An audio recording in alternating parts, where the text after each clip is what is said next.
Well, good afternoon. I'm Dr. Gregory Guyton. I'm the Chief of Foot and Ankle Orthopedic Surgery at Union Memorial Hospital.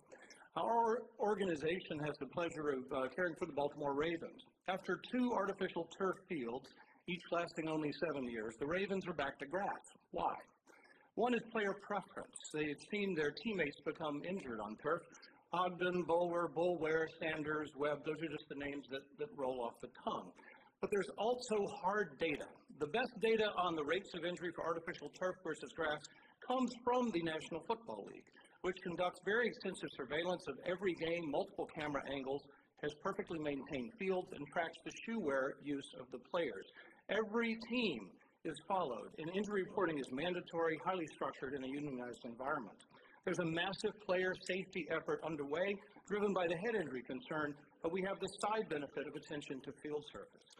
2 peer-reviewed, high-quality studies from the NFL and the American Journal of Sports Medicine show a higher incidence of injury for turf versus grass for non-contact, that means cutting injuries, and that disparity increases the closer the body part is to the ground. In other words, foot and ankle, more than knee, more than going up. It's simple. Grass gives way. The forces required for the cleat to release are higher for turf, and the extra energy goes into the bones and joints.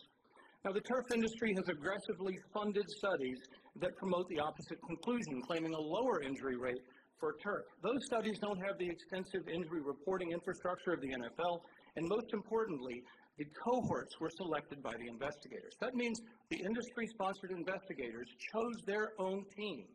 And player safety cultures differ by team, and that really affects injury reporting. If you don't think that's important, consider the possibility that was heat injury reported adequately at the University of Maryland prior to Jordan McNair's death 2 years ago. The NFL and the NCAA studies don't have that risk of bias. The groups of teams that they study, the whole leagues, were developed for athletic competition, not for the ad hoc purpose of demonstrating a turf injury study.